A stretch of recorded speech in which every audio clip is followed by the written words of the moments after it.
बूढ़ी अम्मा का भरोसा। डॉक्टर पटनायक दिल्ली के सबसे बड़े हॉट सर्जन में से एक थे।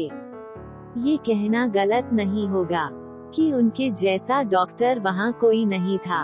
काम में सबसे अनुभवी और जमीनी स्तर से जुड़े हुए वो बहुत ही विनम्र इंसान थे।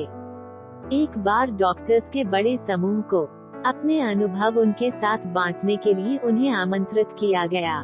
डॉक्टर पटनायक 2 वर्षों से अमेरिका में अपनी सेवाएं दे रहे थे और जब पता चला कि उन्हें दिल्ली जाकर डॉक्टर्स के एक बड़े ग्रुप को संबोधित करना है और इस ग्रुप को बताना है कि वो गांव-गांव तक अपनी सेवाएं कैसे पहुंचा सकते हैं, गांव के लोगों को हॉस्पिटल से कैसे जोड़ सकते हैं और गांवों में हॉस्पिटल का निर्माण करके मुफ्त में अपनी सेवाएं जन जन तक कैसे पहुंचा सकते हैं। उन्हें जब इस बात का भी पता चला कि दिल्ली से कुछ दूर एक गांव में डॉक्टर्स की मीटिंग रखी गई है, तब वे बहुत खुश हुए, क्योंकि डॉक्टर पटनायक दिल्ली के अलावा कई गांव में अपनी मुफ्त सेवाएं दे चुके थे और उन्हें गांवों के लोग बहुत मानते थे। उन्होंने अपनी फ्लाइट टिकट बुक की, अपना सामान पैक किया और अगले ही दिन दिल्ली के लिए रवाना हो गए। देर शाम को उनकी फ्लाइट लैंड हुई। मौसम ने अपना रुख बदला हुआ था। आसमान से 1-2 बूंद टपकती पानी कब छोटे छोटे ओले में बदल गए पता नहीं चला। मौसम बहुत ज्यादा खराब था। दिल्ली से एक जूनियर डॉक्टर शर्मा और उनका ड्राइवर मोहन उन्हें लेने के लिए एयरपोर्ट पर उपस्थित थे। अगली सुबह एक छोटे से गांव में डॉक्टर पटनायक को संबोधित करना था, इसलिए उन्हें उसी रात ही उस गांव के लिए निकलना था। कुछ देर इंतजार करने के बाद भी मौसम की स्थिति वैसी ही थी। डॉक्टर शर्मा ने मोहन से पूछा, यदि आप गाड़ी चला सकें और रास्ते में किसी तरह की कोई असुविधा ना हो तो क्या हम इस मौसम में भी यहाँ से निकल सकते हैं? हाँ, मैं कोशिश करूँगा, लेकिन गांव जाने के लिए हमें कच्चे रास्तों से होकर जाना पड़ेगा, इसलिए अभी हम धीरे धीरे आगे बढ़ सकते हैं, मोहन ने कहा। मोहन ने गाड़ी निकाली और तीनों गांव की तरफ आगे बढ़ने लगे। रास्ता और मौसम दोनों बहुत खराब था, इसलिए वे धीरे धीरे आगे बढ़ रहे थे। कुछ दूरी तय करने के बाद जब वे एक गांव से गुजर रहे थे, तब मोहन को महसूस हुआ कि उसके गाड़ी का एक टायर पंचर हो गया। उसने गाड़ी रोकी और नीचे उतरकर बारिश में भीगते हुए उसने टायर को चेक किया। टायर पंचर था। उस गांव में बहुत अंधेरा था। मौसम खराब होने के कारण वहां बिजली नहीं थी, लेकिन मोहन ने देखा कि पास ही के एक घर से रोशनी आ रही थी। मोहन ने डॉक्टर पटनायक और डॉक्टर शर्मा से कहा कि सर, गाड़ी का टायर पंचर है और टायर बदलने में समय लग सकता है, इसलिए गाड़ी से उतरकर हमें पास के घर में अभी कुछ समय रुकना होगा, क्योंकि ऐसे बारिश में टायर बदलना भी संभव नहीं होगा। दोनों डॉक्टर्स गाड़ी से नीचे उतरे और पास के ही घर की तरफ जहां से रोशनी आ रही थी आगे बढ़ने लगे। उन्होंने घर का दरवाजा खटखटाया, लेकिन अंदर से किसी भी तरह की कोई प्रतिक्रिया नहीं हुई। उन्होंने इस बार फिर दरवाजा खटखटाया और अब की बार दरवाजे पर एक बूढ़ी अम्मा थी, जो बहुत उम्र की लग रही थी। माँ जी, हम शहर से आ रहे हैं।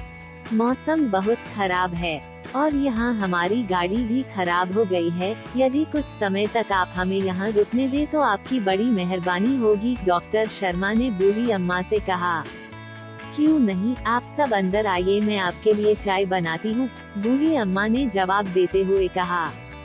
ये बिस्तर पर यह छोटा बच्चा क्यों कराह रहा है, इसे क्या हुआ? डॉक्टर पटनायक ने बच्चे की कराह सुनी और बूढ़ी अम्मा से पूछा। अब क्या बताएं साहब, गांव में हॉस्पिटल की सेवाएं नहीं हैं। हर छोटी बड़ी बीमारी के लिए शहर जाना पड़ता है। यह मेरा इकलौता पोता है।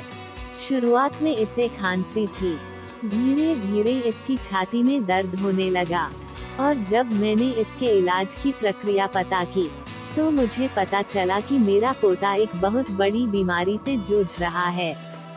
इसके हार्ट में बड़ी समस्या है। कुछ डॉक्टर्स ने बताया कि दिल्ली के एक मशहूर डॉक्टर हैं जो आजकल अमेरिका में रहते हैं और कभी कभी ही दिल्ली आते हैं, वही इसका इलाज कर सकते हैं। इलाज में भी बहुत खर्च है। मेरे पास इतने पैसे नहीं कि मैं अपने पोते का इलाज करा सकूं।